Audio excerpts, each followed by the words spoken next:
みこと、仕事終わったから今から帰る。今日は暑くていつもより疲れたわ。今日の晩飯何？りょうた、ごめん。今日は外食か何か買って帰って食べてもらってもいい？ご飯作れてなくて。なんで？つわりがひどくて料理できないの。匂い嗅いだだけで吐きそうだから。今日は疲れたし、さっさと帰って家で食べたかったんだけど。ごめんね。でも料理するのはちょっと辛いから、今日は勘弁してほしい。もしあれだったら出前でもしようか？出前ってな。つわりって車酔いみたいなものだろ？料理くらいやるよ。だから無理なの。食べ物の匂い嗅ぐだけで気持ち悪くなっちゃうんだもん。車酔いよりずっと気持ち悪いし。でも病気じゃないんだからさ、根性出して頑張るよ。根性でなんとかなる問題じゃないんだって。とにかく今日のご飯は自分でどうにかしてもらえると助かる。私の分はいいから。仕事で疲れてる旦那に食事も出さないのかよ。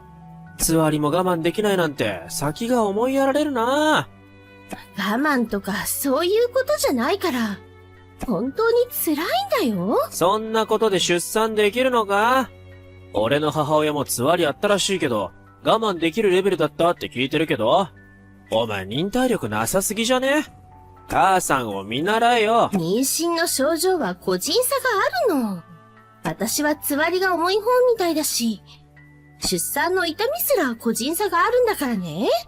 一人目と二人目でつわりの重さが違うって人もいるっていうくらいだし、私とお母さんを比べたってしょうがないよ。でも具合悪いって言っても、体のどこかが悪いわけじゃないだろ？マジで乗り物酔いと同じじゃん。なのにお前と来たら家でダラダラしやがってさ。動いて家事やれよ。気持ち悪い状態で動けるわけないでしょ？怠けてダラダラしてるわけじゃないから。それに、私、つわりのせいで食事もままならないの。貧血も起こしてるし、ここまで来ると病気みたいなものだよ。妊娠は病気じゃねえだろ。世の中の本物の病人に失礼だよ。病気で戦ってる人とお前を一緒にすんな。私だって戦ってるよ。ははは？何と戦ってるんだよ。いろんなことだよ。妊娠はあなたが思ってるより楽じゃないの。つわりはあるし、体がむくむし、便秘にもなるし、生ものやカフェインがダメとか、食事制限も多いんだよ。あなたはいいよね。毎日ビール飲めて、好きなものも食べれるし、つわりもないんだから。俺は働いてるんだから、それくらいの褒美はあって当然だろ？妊娠と出産だって大事な仕事でしょ？あなたにはできない仕事よ。生物学的にできないんだから仕方ないだろう。出産だけすればいいって問題じゃないぞ。家にいるんだから、ちゃんと家のことやれ。だから、それが無理な時もあるって言ってるんだよ。なんで分かってくれないかな。とにかく、今日のご飯は作れないから。私しんどいし、先に寝るね。家に入れてよ。ねえってば。外に出すなんてひどいよ。一体何考えてるの？うるさい。そのまま家の外にいろ。玄関も窓も全部鍵をかけたからな。なんでこんなことするの？今日台風だよ。風も雨もすごいんだよ。家の窓からこの大嵐が見えるでしょ？知ってるよ。だから体も濡れて寒いし、家に入れて。このままじゃ風邪ひいちゃうでしょ？これは罰だから。お前は家でダラダラしたばかりだからな。少し痛い目見て反省しろ。ダラダラしてるんじゃない。休んでるの。気持ち悪いって言ってるじゃん。つわりを言い訳に使うな。つわりくらいで一日寝込む奴がいるか？目の前にいるでしょ？あなたはお母さんの経験しか聞いたことないみたいだけど、人それぞれ重さも辛さも違うの。お母さんの体験談だけが全てじゃないんだよ。体験談なんか聞かなくても大体は想像できるよ。そもそも妊娠は病気じゃないんだから、お前を甘やかす必要はない。そう何回も言ってるだろ。私だって辛いって何回も言ってるのに、あなたはどうして分かってくれないの？妊娠はあなたが思ってるほど楽じゃないんだよ。こっちは命がけなの。何が命がけだよ。江戸時代とかならともかく、今は医療技術も発達してるんだ。母体に危険が及ぶ可能性は少ないって言うじゃないか。その医療技術が発展した現代でさえ、出産で命を落とす人はいるんだよ。それだけ大変なことだし、私が体を張ってるのは事実でしょ？お腹の中で人間一人を今育ててるんだから。母体に負担がかからないわけないでしょ？だからって、家事をサボっていいわけ？俺はサボらず毎日仕事してるんだから、お前も家事をしないと不公平だろ。私が何もしてないみたいに言わないでよ。たまに休んでるだけで、家事はちゃんとしてるでしょ？俺が見てるときはサボってることが多いだろ。特に料理。最近いつも外食かテイクアウトじゃないか。他の家事は頑張れるけど、料理はほんと無理なの。匂いだけで吐いちゃうから。何度も言ってるよね。それでも吐きながら料理しろって言うの？お前そうやってすぐ気持ち悪いって言うけどさ、どうせ本当は吐いてないんだろ？病気でもないくせに休んでばかりいるんじゃねえよ。私が嘘ついてるって言いたいの？嘘なんかつくわけないでしょ？なんで疑うの？私のこと信用してよ。サボってる奴が言うことなんか信じられるか？外に放り出されたのに、お前全然反省してないだろ。そのまましばらく雨に打たれてろ。もう寒いから家に入れて。体が冷えたらお腹の子にも悪いよ。子供がどうなってもいいの？いい加減にしろ。子供を盾にするな。妊婦だからって、いつも特別扱いされると思うなよ。体が冷えたら子供に悪いのは本当だよ。もし私の体がどうなってもいいって思ってるなら、お腹の子がどうなってもいいと思ってるのと同じだよ。あなただって嫌でしょ？子供に何かあったら。母体が雨に打たれたくらいでお腹の子に影響が出るわけないだろう。なんたって、お前の肉と脂肪に守られてるんだからな。信じられない。私が風邪ひいたらどうするの？妊婦は使える薬が限られるんだよ。私に何か起きたらどうするつもり？甘ったれんなよ。風邪くらい自力で治せ。ほんとお前はいちいち大げさだよな。もう少し根性見せろよ。とにかく、俺が反省したって認めるまで家に入れないから。修行だと思って、もう少し雨に打たれてろ。最低。自分がどれだけひどいことしてるのか分かってるの？どうだ？さすがにもうそろそろ反省したか？何時間経ったと思ってるの？台風ももう過ぎ去ったし。疲れ果てただろう。まあお前にはいい薬だよ。座りだからって甘えてたらどうなるか分かったか？反省したなら帰ってきていいぞ。反省なんかするわけないでしょ？こんなやり方、めちゃくちゃだよ。は？反省してないって、お前舐めてんの？そんな態度なら、今日は一切家に入れてやらないぞ。絶対に鍵は開けないからな。いいのか？もう帰らないから大丈夫。あなたの好きにして。え？もう二度とその家には帰りません。実家に戻ったから。子供もこっちで、私一人で産みます。お前、今実家にいるのか？外で反省してるんじゃなかったのかよ。あんな台風の中でバカみたいに外にいるわけないでしょ？実家に帰ったわよ。親に連絡して迎えに来てもらったの。何してんだよ。親を呼ぶってことは結局反省してないってことだろ？だから反省してないってさっき言ったじゃん。それよりさ、今更そんなのは問題じゃないよ。私、さっき病院行ってきたんだけど、どうしてくれんの？は？病院？ 39 度の熱を出して入院することになったの。体が衰弱してるから何か合併症が出るかもって。私が細菌かウイルスにでも感染したら、お腹の子にも確実に影響が出るよ。お腹の子と私は繋がってるんだから。そんな高熱出すわけないだろ。今7月だぞ。何時間も野外で雨風にさらされたら風邪もひくよ。すっかり日も暮れてるし、体は芯まで冷えたんだから。でも、雨に当たったくらいでそんな高熱出すか？実際に出してるんだよ。両親に助けてもらった時も、体の震えが止まらなかった。マジか。うちの両親、あんたにブチ切れてるからね。特にお父さんは激怒してる。妻子を守ろうとしない男に、娘は任せられないって。いや、別に俺は恋で熱を出させたわけじゃないし。あんたさ、妊娠を舐めてるよね。舐めてないよ。舐めてるでしょ。妊娠を簡単なことだと思ってるからあんなことできるんだよ。あんたの私への仕打ちをうちの親に話したらショック受けてたよ。私のお父さんと全然違うもん。違う？俺とどう違うって言うんだよ。私の母もつわりがひどい人だったの。苦しんでる母を見た父は妊娠は命がけなんだって思い知ったんだって。だから家事を請け負って母のサポートをしたらしいよ。私が生まれた後も父は母に負けないくらい育児に取り組んでた。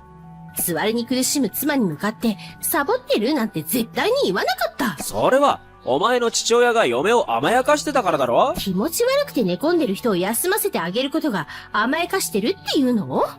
じゃああんたは今後二日酔いになっても絶対休まないでよ。食べ過ぎてお腹を壊してもトイレに行かないで働き続けてよ。病気じゃないんだから休む必要なんかないよね。あんたが私に言ってきたのはそういうこと。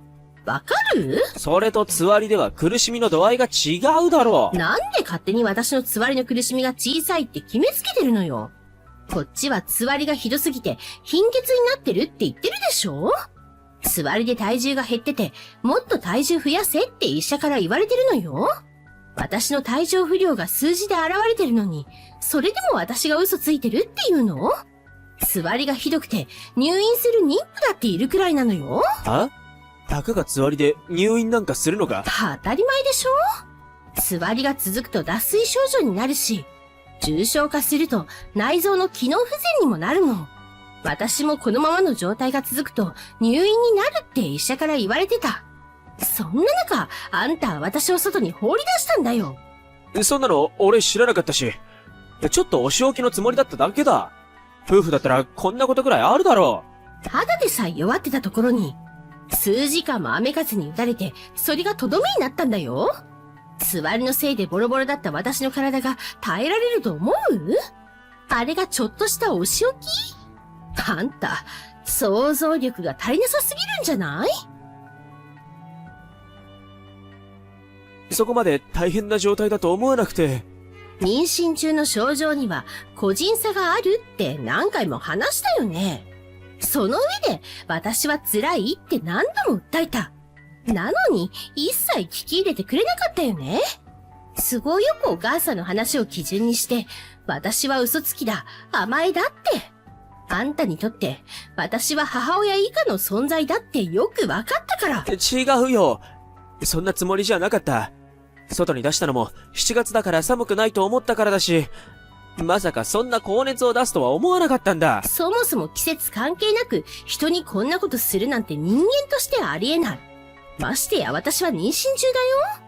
私に何かあったらお腹の子も危ないの。いい年した大人のくせになんでそれがわからないのよ。ほんと子供以下の想像力だね。でも本当に俺は悪気があったわけじゃないから。言い訳はもういいから。今からうちの父親があんたに話があるって。お父さんが？電話するらしいから絶対に出てね。これ以上うちの父親を怒らせない方がいいよ。本当にすいませんでした。俺がバカでした。これからは俺が家のことやります。掃除も洗濯も俺がやっておきました。頼むから帰ってきてください。帰りません。今日離婚届もらってきたから、あんたにもサインしてもらうね。待ってくれ。本当に悪かったと思ってます。つわりのことをバカにしてごめんなさい。夫として最低なことをしました。うちの父に叱られて、ようやく自分の過ちに気づいたみたいだけど、今更謝られても、あんたを許す気はないから。俺は男だらけの家庭で育ったから、女性の体について無知だったんだ。妊娠中の体にいろんな症状が出ることを分かってなかった。もちろんお前からは聞いてたけど、大したことないって思ってたんだ。でも今は、それが間違いだって分かった。本当に分かってるの？お父さんに説教された後、俺の母親に電話してみた。妊娠した時どうだったか聞いてみたよ。そしたら母さんも妊娠中は大変だったって言ってた。俺の時はつわりが軽かったけど、弟の時は重かったって。つまり、あんたはお母さんから聞いてた断片的な知識だけで、勝手に妊娠は楽だって思い込んでたってわけ？そうです。ごめんなさい。改めて聞いたら、妊娠中は大変だったって、俺の母親も言ってました。あんたが私に言ったこと、お母さんにも伝えた？伝えた。めちゃくちゃ怒られたよ。でしょうね。俺が無知だった。お前が家事をやるのが嫌でサボってるのかと思ってた。私がそんな人間だと思ってたんだ。私のこと全然信用してないじゃん。やっぱり夫婦として生活するのは無理だね。もう二度とお前を疑ったりしない。今回のことでお前の言うことは正しいって分かった。二度とお前の言うことに口答えしないよ。今は反省してるかもしれないけど、またいつ気が変わるかわからないじゃない。妊娠に対して誤った知識があったことと、妊婦を締め出したことは別の問題。あんたが私を締め出したのは、あんたの倫理観に問題があるからだよ。いつか子供にも同じようなことをするかもしれないじゃん。そんな人と一緒に子供は育てられないよ。そんなことないよ。俺のことを信じてよ。私の言うことを信用してくれなかったくせに、自分のことは信じろって？それは調子が良すぎるよ。別れたくないよ。離婚なんて考えたこともなかった。そう？私にひどい仕打ちばかりするから別れたいのかと思ったわ。違うよ。初めての子供だからわからないことばかりで、心に余裕がなくなってたのかも。お前をサポートしなきゃいけない立場なのに、本当にごめん。そんな余裕のない配慮なんかいりません。子供は実家で育てます。あんたなんかより、私の父親の方が何百倍も頼りになるしね。私が反省したって認めるまで、あんたのことは絶対許さないから、償いだと思って一生頭下げてろ。夫とこのやりとりの後、私が家へ帰ったのは引っ越しの日でした。顔を合わせたくなかったので、夫が仕事の日を選び、両親に手伝ってもらい、荷物を運び出し、夫と暮らした家を後に、荷物をすべて運び出すと、さすがに寂しさがこみ上げたのですが、夫と生活するのは絶対に無理です。寂しい気持ちを振り払って、私は前に踏み出す決意を固めたのでした。その夜、夫が泣きながら謝罪の電話をしてきました。物が減った部屋を見て、喪失感に襲われたそうです。本当に後悔していると泣きわめいていました。でも私は、後悔するくらいなら初めからするなと一括。電話を切って、それ以降は夫をブロックしています。その後、私は無事に出産。運よく母子ともに健康で、今は両親の手を借りながら何とか子育てをしています。子供には不自由な思いをさせないよう、母としてこれからしっかりしていくつもりです。子供を守るために離婚をしたのですから、根性を入れて頑張ります。めぐみ、今入籍してきたよ。おめでとう。ありがとう。ついにお姉ちゃんも結婚か。おめでたいけど、なんかちょっと寂しいな。何言ってるの？だって、名字も変わるし、りゅうたさんの実家に引っ越すんでしょ？なんか、よその家の人になっちゃう感じがしてさ。まあ、それは確かにそうだね。でも、別に家族の縁が切れるわけじゃないんだから。これからも姉妹で仲良くしよう。うん。引っ越しはいつ頃？来月初旬には引っ越すよ。そっか。一人暮らしももう終わりだね。そうだね。いい機会だから少しずつ物を減らしてるところだよ。荷物がいっぱいあるとお母さんたちに迷惑かけちゃうしね。義両親と同居って大変そう。お姉ちゃんはずぶといから大丈夫だと思うけど。誰がずぶといって？ま、否定はできないけどね。頑張ってね。応援してるから。ありがとう。しっかりやるよ。義両親との関係づくりも家事も仕事も。頑張らなきゃいけないことがいっぱいだからね。仕事は義実家の病院を手伝うんだよね。うん。私も看護師として働く予定。リュウタさんのお父さんが院長なんでしょ？義父が上司ってやりにくそう。ちょっと気は使うよね。でも、そろそろお父さんからリュウタに代替わりするらしいから、その後の方が大変かも。そっか。院長夫人になるんだもんね。お母さんがやってたことは私が引き継ぐからね。経理とか経営に関わる仕事をこれから教えてもらうの。私には絶対無理だな。そういえば、リュウタさんとこの病院ってさ、この前テレビ取材されてたよね。そうそう。めぐみも見たんだ。たまたま見てた番組で出てきたの。私知らなかったけど、結構有名な病院なんだね。リュウタさんイケメン医師って紹介されてたじゃん。ちょっと前に SNS で紹介されてバズったんだって。それ以来女性の患者さんが増えてるらしいんだけど、妻としてはちょっと複雑な気分だよ。まあ実際リュウタさんってかっこいいから仕方ないよ。でも、お姉ちゃんの将来はこれで安泰だね。病院を経営してるような立派な家に嫁げたわけだし、安泰かどうかはわからないけどね。でも、頑張ってリュウタを支えていくよ。どこまで力になれるか不安もあるけど、お姉ちゃんならきっと大丈夫だよ。昔から優秀だもん。勉強も仕事もできるし、何より美人だし。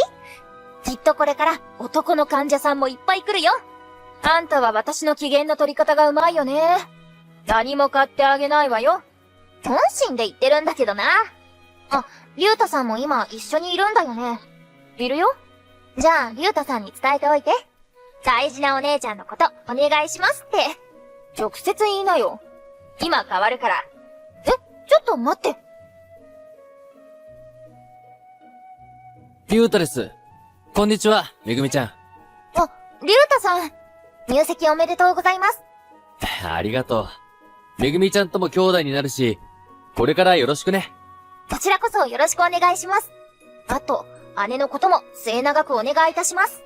めぐみちゃんは本当にお姉さん思いだね。大人になっても姉妹で仲いいみたいだし、俺は一人っ子だから羨ましいよ。周りと比べても、うちは結構仲いい方かもしれないです。私が姉のこと大好きなので。そうなんだ。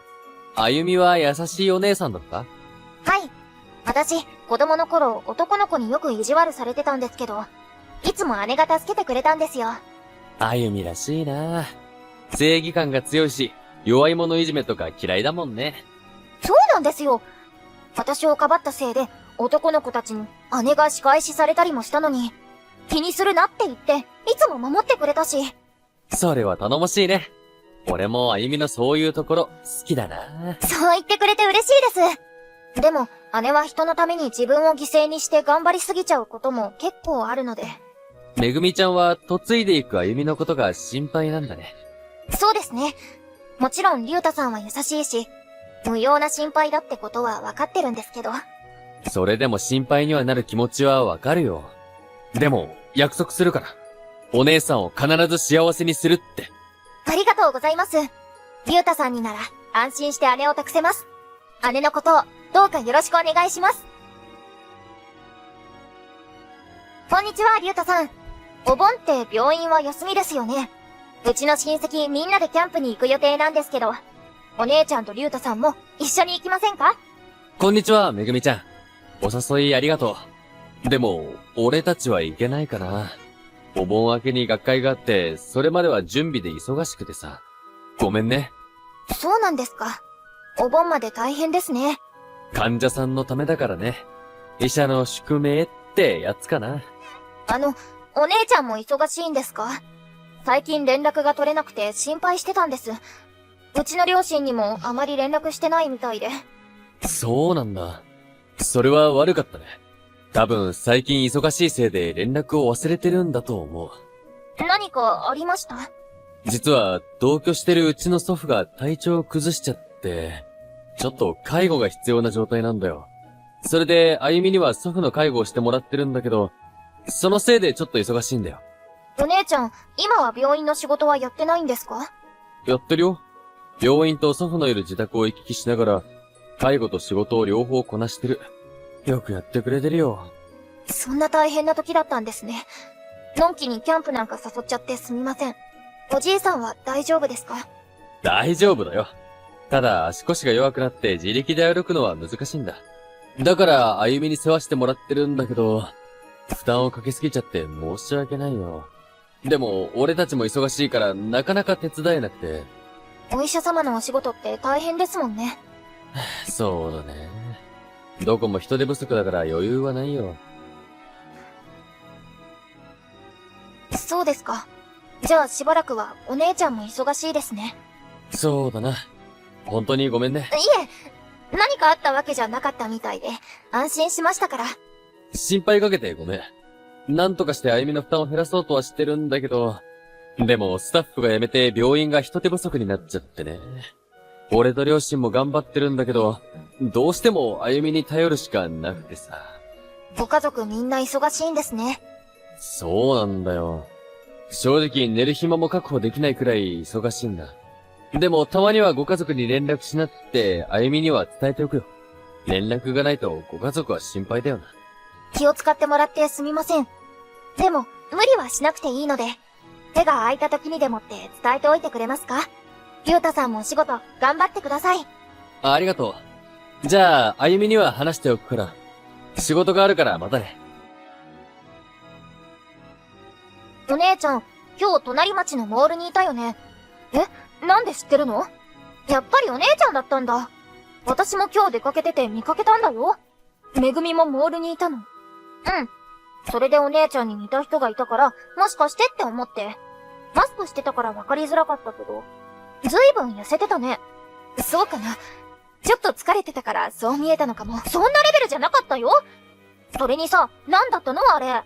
あれって、荷物持ちさせられてなかった？遅いとかどんくさいって怒られてたし。一体何なのあれ。すごく感じ悪かった。一緒にいたのってリュウタさんとその両親だよね。家族で買い物に行ってたんだけど。そっか、見られちゃったか。リュウタさんひどくない？結婚した時にお姉ちゃんを幸せにするって言ったくせに、全然大切にしてくれてないじゃん。いつもあんな感じなの？いつもっていうか、まあ、たまにかな。正直に答えて。私見たんだからね。リュウタさんたちのことかばっても仕方ないんだよ。そうだね。見られちゃったなら、もう隠しても意味ないか。一体どうなってるの？喧嘩でもしたの？夫や義両親は、私に対していつもあんな感じなんだ。介護も仕事も家事も押し付けられて、頑張ってても、毎日役立たずとか、ダメ嫁って罵られてる。何それ？あの人たちにとっての私の存在って、ただの駒遣いみたいなものなんだよ。私が連絡した時は、お姉ちゃんに申し訳ないとか、そんなことばっかり言ってたのに、ゆうたさんは私に嘘をついてたの？あの人たち外面はいいからね。それに、私の家族に奴隷みたいにこき使ってますとは、普通言わないでしょ。私の前では優しい旦那さんのふりをしてたってことだよね。最低じゃん！いい人だと思ってたのに。私も結婚してから知ったんだ。リュウタは外面がいいだけのクソ旦那だったの。きっと私のこと、都合のいい道具か何かだと思ってるんだよ。義両親もね。この家では、私に人権なんかないもの。姉ちゃん離婚した方がいいよ。あんな奴隷みたいな扱いする人たちおかしいって。そうだね。この家族全員おかしいんだよ。看護師の私はいつも見下されてる。なんでおとなしく従ってるの？そんな家さっさと出て家に帰ってきなよ。このままの生活じゃお姉ちゃん参っちゃうよ。お姉ちゃんがこんな目に遭わされるなんて私悔しい。大丈夫。あの一家はもう終わりだから。終わりって？私のために怒ってくれてありがとうね。でも大丈夫よ。あの家族が破滅することは決まってるから。お姉ちゃん、何かしたの？私が黙ってやられるような人間だと思う？やられたらやり返すよ。今まで虐げられた分のお返しをしてから離婚するつもりだから。よくわからないけど、お姉ちゃんがたくましいのはわかったよ。結婚したからって私の本質は変わらないわよ。おとなしく従ってきたわけじゃないから。確かに昔からお姉ちゃんはたくましかったもんね。義実家に嫁いでからはずっと猫を被ってたけどね。一歩下がって夫を支える嫁って思われたかったから、おとなしく控えめにしてたんだけど、それが良くなかったのかな。おとなしくしてたから舐められたってこと？そうかもね。今では反省してる。でも、これから何をするの？リュウタさんって、お医者さんで外面もいいわけでしょ？きっと困った時に助けてくれる味方もたくさんいるよね。まあ、見ててよ。あの天狗になってるクソ家族の信用を失落させてやるから。あと、めぐみにも手伝ってもらいたいことがあるんだけど、いい？わかった。できることなら手伝うよ。ありがとう。じゃあまた連絡するから。それまではおとなしく待っててね。めぐみちゃん、あゆみがいなくなっちゃったんだけど、どこに行ったか知らないか？姉なら、今一緒にいますけど。めぐみちゃんと一緒にいたのか。一昨日からずっと探してたんだよ。悪いけど、今すぐ帰ってこいって伝えてくれる？一昨日からいなくなってたなら、捜索願いでも出しておけばよかったのに。いや、ただの家出だと思ってたから。見つかってよかった。捜索願いなんか出しませんよね。リュウタさんは別にお姉ちゃんのこと大切じゃないでしょうし。そんなわけないだろ。いきなりいなくなったから心配で仕方なかったよ。捜索願いは出してないけど、必死で探してたんだ。必死で探していたのは、病院の不正を告発されたからでしょ？姉を見つけ出して報復でもする気だったんですか？報復って、何の話だ？めぐみちゃんが何を言ってるのかわからないよ。別に隠そうとしなくてもいいんですよ。姉から全部聞いてるんです。全部？はい。何から何まで。そうか。じゃあ、教えてくれないか？何ですか？あゆみはなんでこんなことをした？あゆみのせいでうちの病院が破綻するかもしれないんだ。姉のせい？姉はただあなたたち家族がやっていた不正を告発しただけです。不正なんかしてないよ。診療報酬の不正請求をしてたんでしょ？それも長年にわたって。私にはそれがどれだけ重い罪なのかよくわかりませんけど、転換金が数億円にも上るって聞いて驚きましたよ。うちは個人病院なんだ。町の人口もどんどん減ってるし、普通に運営してたら病院を守れないんだよ。だから不正をしたって言うんですか？そんな言い訳は通用しませんよ。不正をしたら罰を受けるなんて子供でもわかることです。嫁は家を守るのが役目だろ。あゆみのしたことは守るとは正反対の行為じゃないか。そんな家、守る必要なんかないでしょなんだと？あなたたち、私の姉を虐げていたでしょ。私見たんですよ。モールで、あなたたちに姉が奴隷のようにこき使われていたところ。奴隷なんて人聞きが悪い。ちょっと荷物を持ってもらっただけだよ。みんなでお姉ちゃんのこと罵倒してたじゃないですか。介護も家事もお姉ちゃんに押し付けてたんでしょ？面倒なこと全部お姉ちゃんに押し付けて、自分たちは外食したり、旅行に行ったりしてたらしいじゃないですか。落ち着いて聞いてくれ。前に人手不足だって言っただろ。あゆみにはいろいろやってもらうしかなかったんだ。それでも罵倒する必要はないでしょ。私のお姉ちゃんのこと、見下してたんですよね。でもお姉ちゃんは黙ってやられるような人間じゃないので、覚悟しててくださいね。あゆみに不快な思いをさせて悪かったと伝えてくれ。家族全員反省してる。話し合いたいから戻ってきてほしい。嫌ですよ。姉があなたたちからどんな報復を受けるかわからないですし、姉は私が保護していますから、どこにいるかも教えません。それならこっちは人を雇って探すぞ。見つかるはずがありません。姉に頼まれてずっと車で移動してるんです。私キャンピングカーを持ってるので、どこまでも逃げられるんですよ。このまま逃げ続けるわけにもいかないだろ。これからどうするつもりだ？もちろん、姉は離婚する気です。だから姉の話に応じてあげてくださいね。あゆみに電話に出ろって言ってくれ。嫌です。言えって！私に命令しないでください。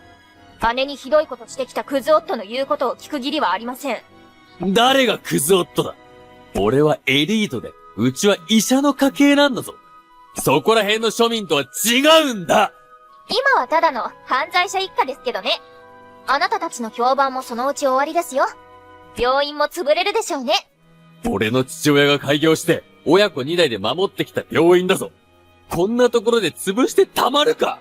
どうせ潰れますよ。姉を怒らせたのが運の尽きでしたね。ただ黙ってる人ではないので。なんて女だよ。こんなことをする人間だと分かってたら結婚なんかしなかった。まさか病院からデータを盗んでいくなんて。姉はあなたたちに復讐する機会を伺っていたんですよ。そもそも人を虐げておいて、自分たちだけ助かろうなんて思わないでください。あなたたちにはもっと痛い目を見てもらいます。クソ嫁のくせに調子に乗りやがって。こんなことして、ただで済むと思うなよ。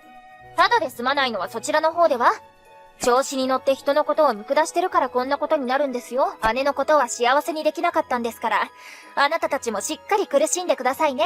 その後、姉の告発で、義兄の病院には調査が入りました。その結果、不正による返還金は10億にも上ったそうです。義実家の病院は倒産し、義兄家族は大きな負債を抱えることに。支払いのために義家族は資産を差し押さえられ、一家離散したそうです。義兄は医師免許も剥奪されたらしいので、業界に戻ることもできないらしく、まさに絶体絶命といった状況に陥りました。今回の事件はメディアによく出ていた病院の不正ということで、ネットでもテレビでも派手に報道されました。姉の元にも取材があったようで、姉は包み隠さず結婚生活を打ち明け、それもまた非難の対象になったのです。今では笑って話していますが、きっとたくさん辛い思いをしたと思います。そんな姉はしばらく独身生活を楽しむことにしたようです。おかげで姉とはまた頻繁に会えるようになりました。姉には申し訳ないですが、独り身に戻ってくれて嬉しいと思っています。心優しい姉が次はもっと幸せな結婚ができるように心から祈るばかりです。